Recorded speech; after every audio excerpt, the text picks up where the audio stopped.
I knew something was fundamentally broken the exact second catering wheeled silver carts loaded with champagne flutes into the auditorium for an all-hands meetings scheduled on a cold Tuesday morning.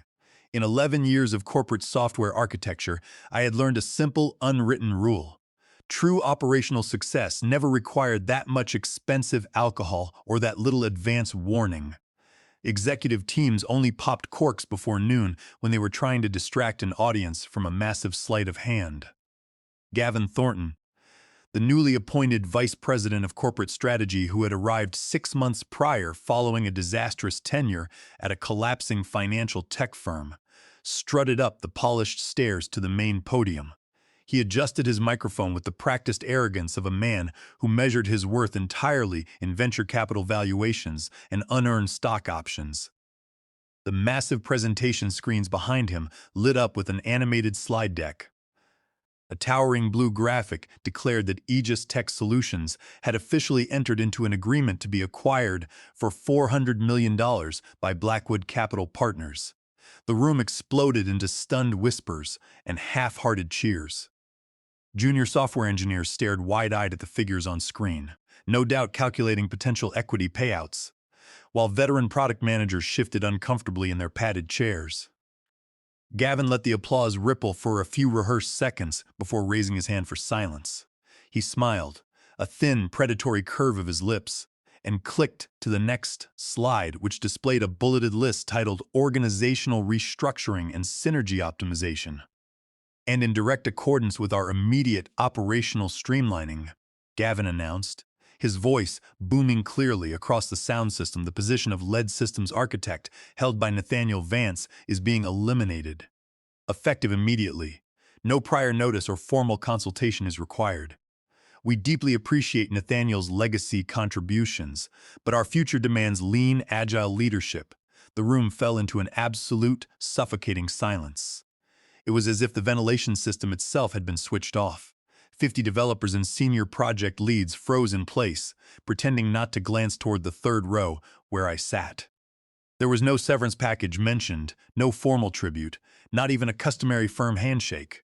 Gavin simply folded his hands across his designer suit and stood motionless, waiting to see if I would cause a scene. I did not give him the satisfaction.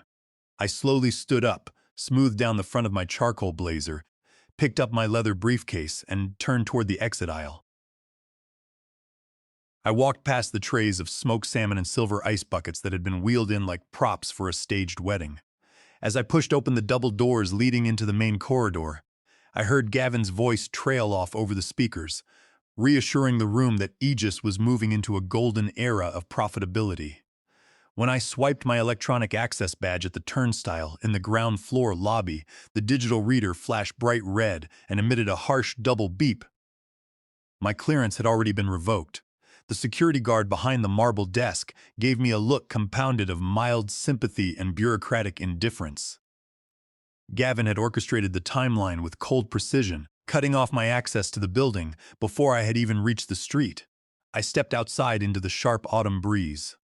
The cold wind slapped my face like a reality check, but I felt no surge of panic, no tears, no impulse to scream at the tinted glass windows above, just the crisp, rhythmic sound of my leather dress shoes striking the damp concrete pavement.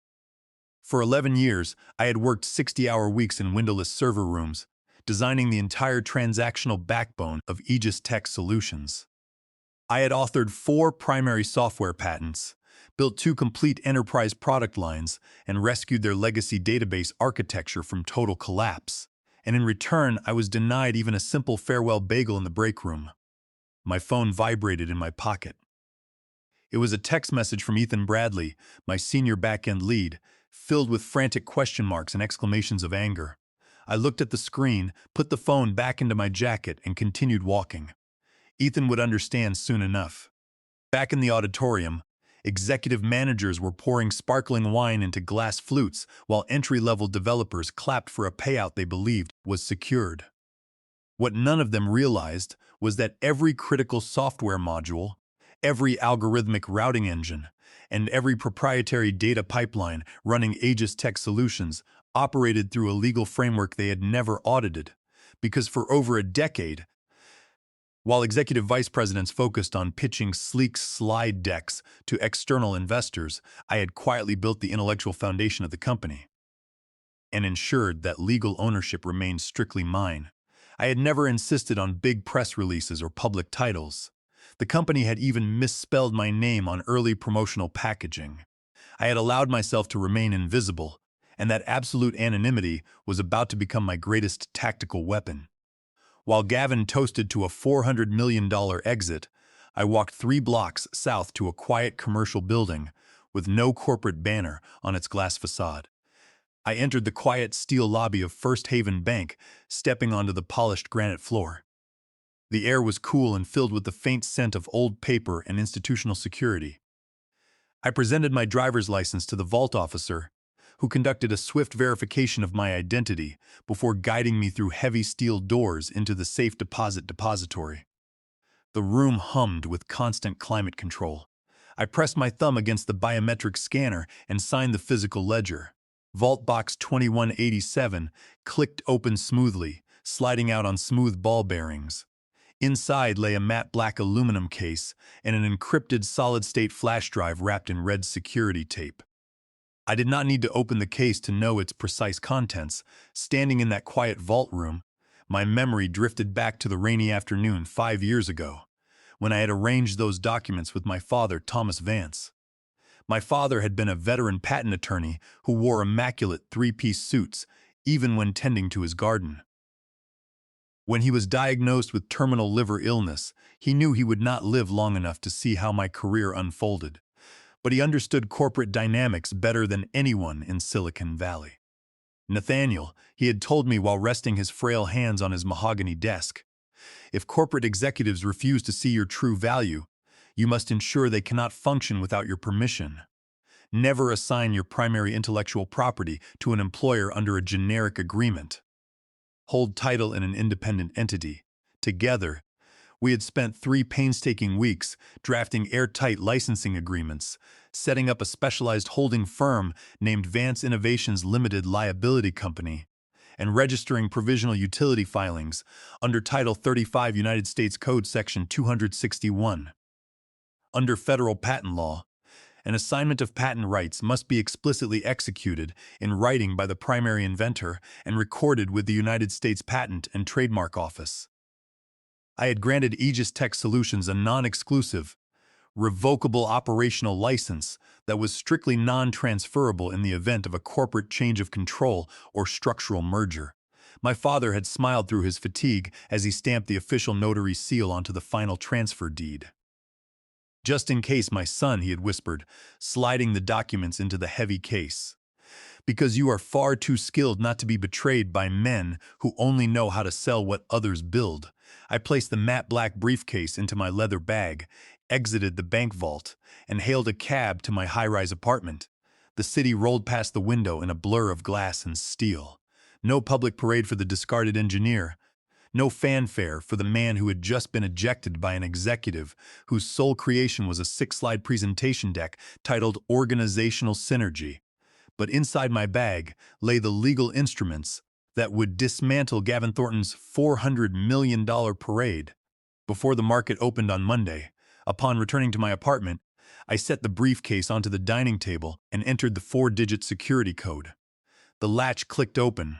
Inside were 12 color-coded manila folders containing certified patent certificates, certified source code commit logs, and an official letter issued 7 months prior by Blackwood Capital Partners' own legal department. The formal letter, signed directly by Harrison Cole, General Counsel of Blackwood Capital Partners, explicitly stated that any proposed acquisition or asset transfer involving Aegis Tech Solutions was strictly contingent upon obtaining a full, unencumbered inventor release from Vance Innovations Limited Liability Company. Harrison Cole had explicitly noted that Blackwood would not finalize any buyout transaction without verified proof that all core intellectual property was fully owned by the target entity. Gavin Thornton and the executive board had presented Aegis Tech Solutions as a complete turnkey software powerhouse. In their unbridled rush to secure a $400 million valuation, they had committed material misrepresentation violating federal commercial disclosure standards under Rule 10b-5 and Title 18 United States Code Section 1001. They had sold a massive house without owning the land beneath its foundation. I sat back in my leather armchair and let out a long, slow breath. The initial sting of public humiliation at the Tuesday morning meeting was completely gone, replaced by the cool clarity of legal precision. I did not need to raise my voice or engage in petty arguments with Gavin. Power in the corporate world was not measured by who held the microphone at an all-hands meeting. It was measured by who held the binding signatures on the licensing contracts. That evening, I drove across the city to visit Ethan Bradley at his converted industrial loft in the warehouse district. Ethan answered the door holding a glass of wine, his face lined with concern and disbelief. "Nathaniel," he exclaimed, pulling me into his living room. "What on earth happened at the auditorium today?" Gavin acted like a complete lunatic. The entire back-end team is in utter shock. People are talking about filing joint union grievances or walking out in protest under the Worker Adjustment and Retraining Notification Act provisions. I sat down on his sofa and gestured for him to take a seat. "Take a deep breath, Ethan. You do not need to walk out or ruin your standing." Gavin played a very loud game, but he has no idea what board he is playing on. Ethan leaned forward, his hands trembling slightly. "Nathaniel, he eliminated your position right in front of the entire company. The board is backing him because they think this acquisition is set in stone. They think Blackwood is wiring $400 million next month. Let them think whatever brings them comfort tonight," I replied calmly. Ethan stared at me, trying to decipher my expression. "You are way too quiet about this. Nathaniel, you look like a man who just planted dynamite under the executive suite and is casually waiting for the timer to tick down." I reached into my blazer pocket, pulled out a sleek, matte black business card, and laid it face down on his granite coffee table. Printed on the card was only my name, my private legal entity, Vance Innovations, and a direct encrypted email address. No corporate titles, no flashy logos. "If things begin to move rapidly at the office over the next 48 hours, I said smoothly, "keep this card safe. And tell the senior back-end engineers not to sign any new intellectual property transfer waivers without reading the fine print." Ethan picked up the card, examining the heavy embossed lettering with growing realization. "Nathaniel, what did you do?" "Just ensuring that true innovation is protected under federal law," I said with a faint smile. I left his loft 30 minutes later, leaving behind the faint aroma of roasted coffee and quiet intrigue. Ethan was a brilliant developer and an honest colleague. He deserved to know that the coming storm was not an act of random destruction, but a calculated correction of corporate arrogance. At 8:45 the following morning, I arrived at the high-rise corporate headquarters of Blackwood Capital Partners. Their legal offices occupied the top 3 floors of a steel tower downtown. I walked into Conference Room 4B, a vast room with floor-to-ceiling windows overlooking the financial district. 2 senior corporate attorneys and a lead financial analyst were already seated around the polished mahogany table, reviewing stacks of acquisition binders. At the head of the table sat Harrison Cole, general counsel of Blackwood Capital Partners. Harrison was a seasoned lawyer with sharp gray eyes and a reputation for ruthless due diligence. "Mr. Vance," Harrison said, standing up to offer a firm handshake, "we received your formal request for an urgent private meeting. Our transaction team is currently finalizing the closing schedules for the Aegis Tech Solutions acquisition, so our time is somewhat limited." "I appreciate you seeing me on short notice, Mr. Cole," I said, taking a seat opposite him and unzipping my leather folio. "I assure you this meeting will save your investment committee $400 million in catastrophic legal exposure." Harrison narrowed his eyes slightly, motioning for his associate lawyers to pause their document reviews. "That is a very strong statement, Nathaniel. Aegis executives assured us yesterday that all internal operational alignments were fully resolved." I opened my folio with a clean, deliberate motion and laid 3 bound document sets onto the center of the table. "First," I said, "here is the certified registry of 4 core utility patents covering the distributed transaction architecture, the real-time routing engine, and the primary encryption database for Aegis Tech Solutions. As you can see, every patent lists Nathaniel Vance as the sole primary inventor. Harrison leaned forward, picking up the top document. Second, I continued, here is the legal title, chain establishing that all 4 patents are owned exclusively by Vance Innovations Limited Liability Company, filed and recorded under Title 35 United States Code Section 261. Aegis Tech Solutions possesses only a temporary, non-transferable operational license. That license explicitly terminates upon any change of control, merger, or public acquisition without the express written consent of the primary inventor. The associate attorney to Harrison's right turned pale, hastily flipping through the patent registry numbers. Third, I concluded, here is a copy of your own letter sent to Aegis executives 7 months ago, clearly stipulating that Blackwood Capital Partners requires full inventor release agreements prior to closing. Gavin Thornton publicly terminated my employment yesterday morning without securing an inventor release, without executing an assignment transfer, and without notifying your legal team. Silence fell over conference room 4B. It was a dense, heavy silence that hung in the air, like an impending thunderclap. Harrison Cole read through the certified documents line by line, his face hardening into an expression of cold rage. The financial analyst sitting next to him cleared his throat nervously.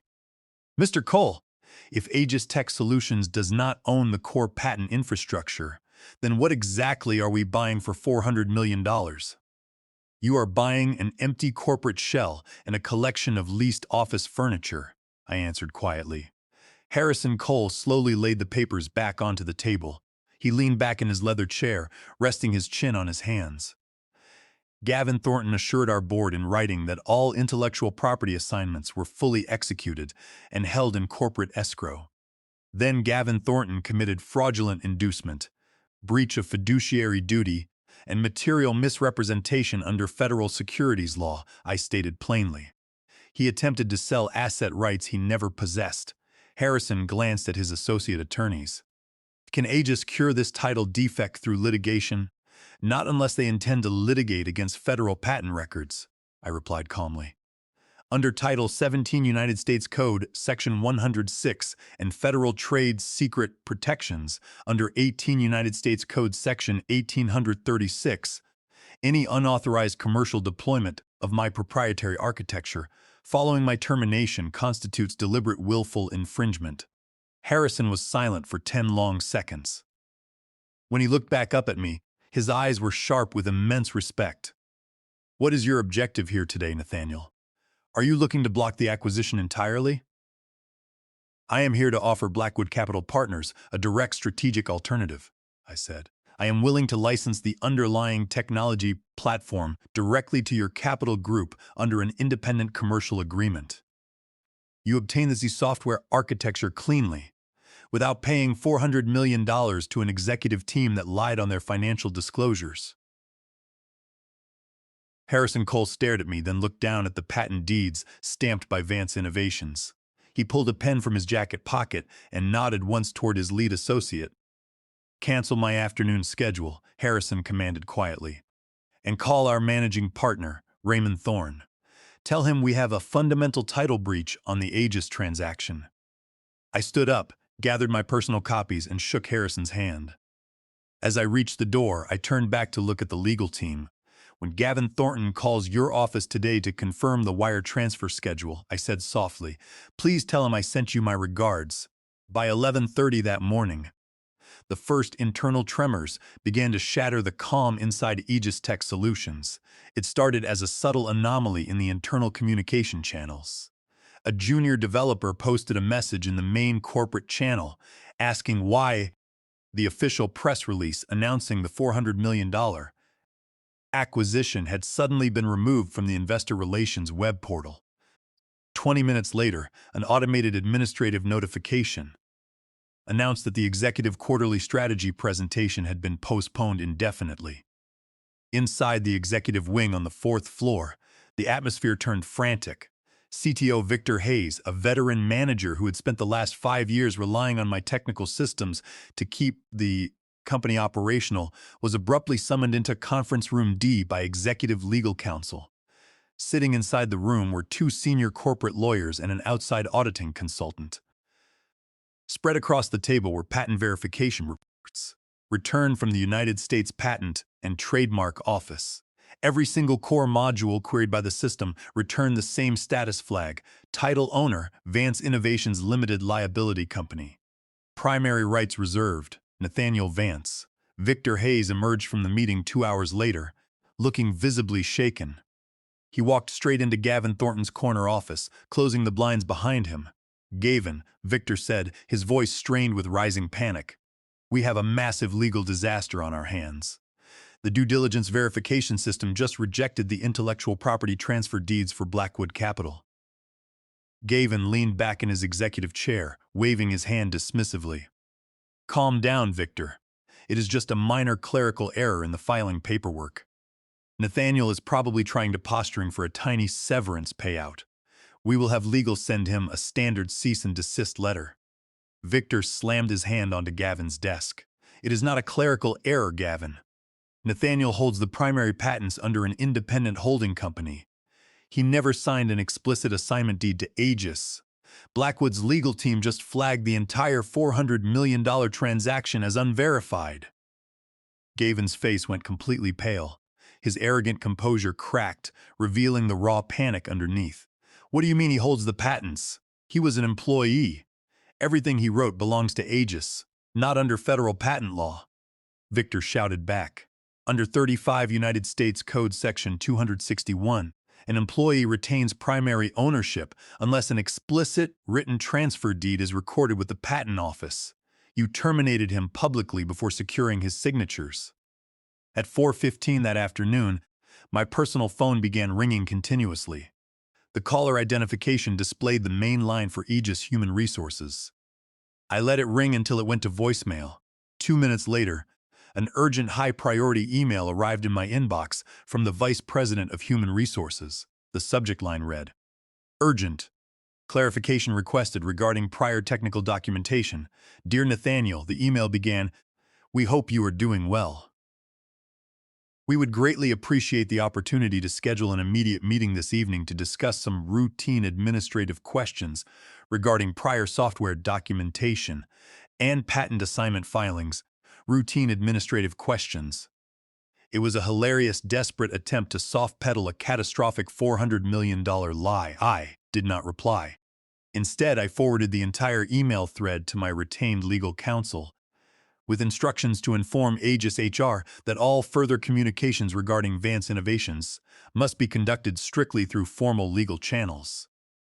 From my balcony that evening, I watched the sun set over the city. 3 blocks away, the lights on the top floor of the Aegis corporate building burned bright into the night. Executives were no doubt huddled around whiteboards, frantically trying to find a legal loophole that did not exist. They had treated technical creators as disposable line items on a balance sheet.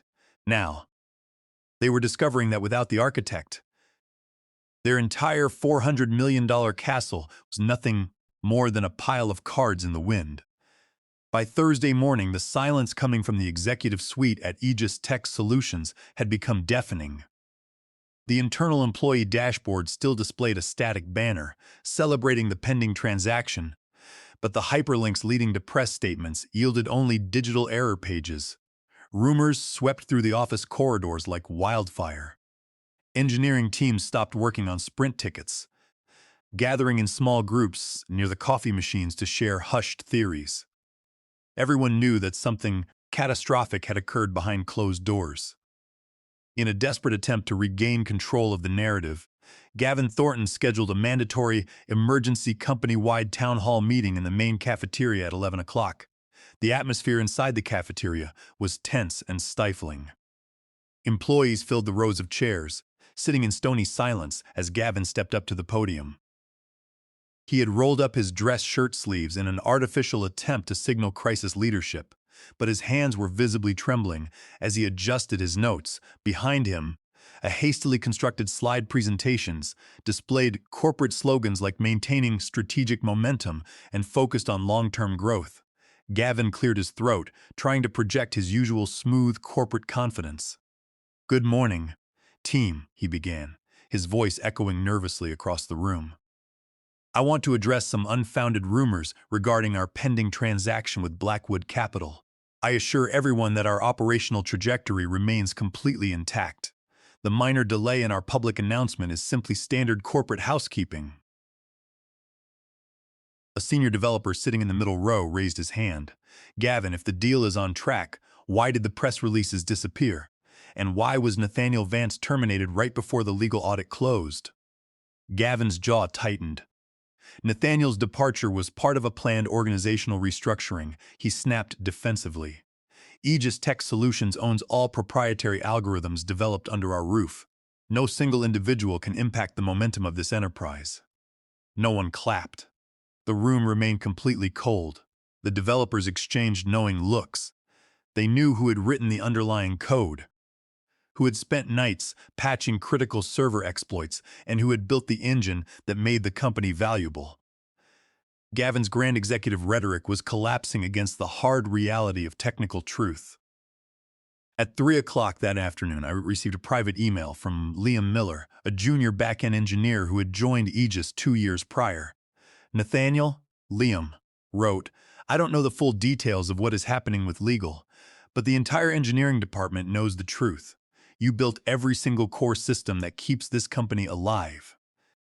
Gavin, the board took all the credit while pushing you out. I just wanted to say thank you for everything you taught me. Whatever you build next, I want to be part of it. I read Liam's note carefully. It was a powerful reminder that technical leadership was earned through integrity and mentorship. Not granted by corporate titles, I sanitized the email to protect Liam's privacy and forwarded it directly to Raymond Thorne, Chief Executive Officer of Blackwood Capital Partners. Attached was a short note from me. Raymond, when we finalize our strategic platform licensing agreement, this is the caliber of engineering talent that will be leading Vance Core Systems. 10 minutes later, Raymond Thorne replied with a single sentence. Excellent. We are preparing our final buyout withdrawal notice for Aegis Management today. At 5 o'clock on Friday afternoon, an emergency summons arrived at my apartment. The board of directors of Aegis Tech Solutions requested my immediate attendance at an extraordinary meeting held in the private executive conference suite of the Hudson Regency Hotel downtown. When I stepped out of the elevator on the top floor of the hotel, I was escorted into a mahogany-paneled boardroom. Seated around the massive conference table were 4 senior members of the board of directors, looking exhausted and grim. At the center sat Franklin Mercer, interim chairman of Aegis Tech Solutions, a wealthy investor known for his stern demeanor. To his right sat the corporate vice president of investor relations. And sitting at the far end of the table, stripped of his usual swagger, was Gavin Thornton. Gavin's tie was loosened, his eyes bloodshot, staring down at the table in stunned silence. Nathaniel, Franklin Mercer said, standing up and gesturing toward an open leather chair. Thank you for agreeing to meet with us on such short notice. I remained standing near the head of the table, keeping my leather briefcase at my side. I am here as a courtesy, Mr. Mercer. Please state the purpose of this meeting. Franklin cleared his throat, taking a deep breath. Nathaniel, we have conducted a thorough internal review of our technical operations and legal registries over the past 48 hours. It has become painfully clear that a grave error was committed regarding your employment status and the recognition of your intellectual property rights. Gavin shifted uncomfortably in his seat, but did not dare to speak. The board has unanimously voted to take immediate corrective action. Franklin continued, sliding a formal agreement folder across the table toward me. We are prepared to offer you full, immediate reinstatement as Chief Technology Officer of Aegis Tech Solutions. We are offering a signing bonus of $2 million, full equity vesting, absolute authority over all engineering decisions, and a formal written public apology signed by Gavin Thornton and the entire executive board. The Vice President of Investor Relations watched me eagerly, expecting me to reach for the folder. I looked down at the documents, then raised my eyes to meet Franklin Mercer's gaze. You believe this situation is about money and executive titles, I said, my voice quiet and steady. Nathaniel, Franklin urged, this package gives you everything you ever deserved. You will lead the company through the Blackwood acquisition and receive an enormous financial payout. I looked directly at Gavin Thornton. Gavin sat frozen, unable to meet my eyes. You publicly terminated my employment at an all-hands meeting to demonstrate your corporate authority, I said calmly. You assumed I was an expendable employee who would quietly accept being erased from the company I built. You never bothered to verify who actually owned the underlying technology, because you viewed technical creators as beneath your concern. Nathaniel, please, Franklin said, his voice rising in desperation. Think about your legacy. My legacy is preserved in federal patent records under Vance Innovations, I replied. You are not offering me reinstatement out of respect or fairness. You are offering it because Blackwood Capital Partners informed you 2 hours ago that your $400 million acquisition is dead without my signature. The room fell into an absolute chilling silence. Franklin Mercer swallowed hard, his face losing all color. I am declining your offer, I said. Clearly, Franklin gasped. You are turning down $2 million in the CTO position? I am refusing your entire corporate framework, I answered.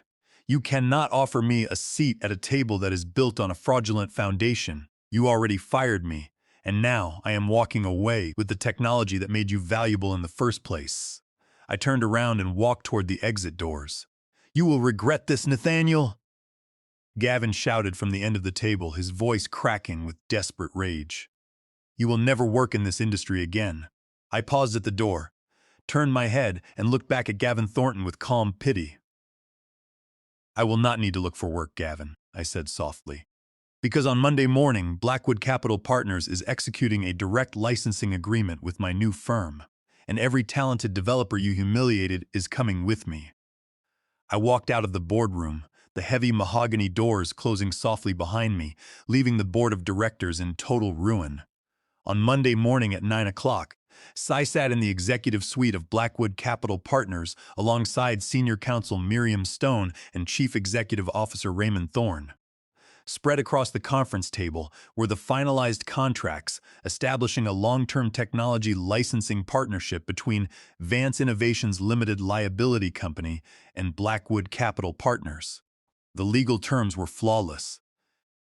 Vance Innovations retained primary ownership of all patent rights, granting Blackwood an exclusive commercial license in exchange for substantial annual royalty payments and a major equity position in their new venture firm. Furthermore, Blackwood allocated a $15 million seed capital pool to launch my new independent software development enterprise, Vance Core Systems. Miriam Stone handed me an executive pen.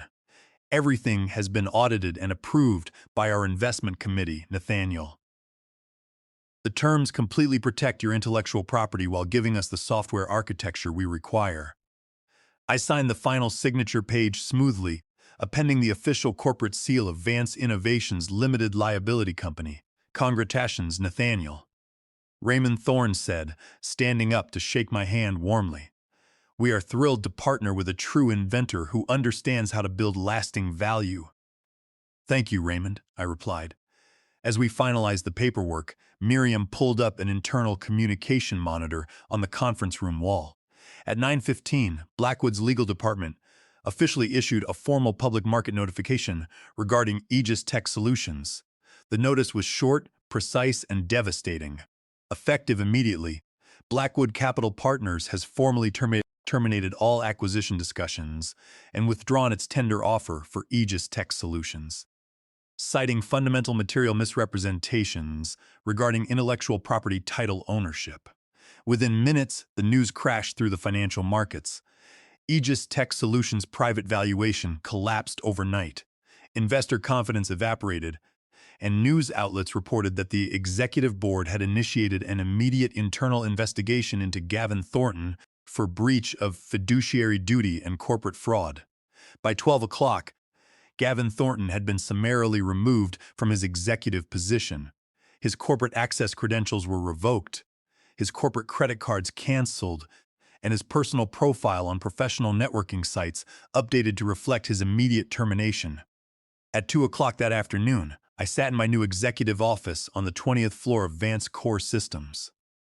My desk was clean, decorated only with a framed photograph of my father standing outside his patent law office. My computer screen chimed with an incoming notification. It was a joint message from Ethan Bradley, Liam Miller, and three other top senior developers from Aegis Tech Solutions. They had all tendered their resignations that morning and were accepting offer letters to join Vance Core Systems as founding engineering leads. I smiled. Leaning back in my leather chair, there had been no angry screaming matches, no chaotic protests, and no public theatrics. Corporate bullies like Gavin Thornton believed that power belonged to whoever spoke loudest in an auditorium. But in the quiet reality of law and technical mastery, true power belonged to the architect who built the foundation and held the keys to the vault. I looked out the window at the sprawling city skyline below. The afternoon sun broke through the autumn clouds, bathing the financial district in warm gold. I took a slow sip of hot coffee, opened a new project directory on my terminal, and began writing the code for the future.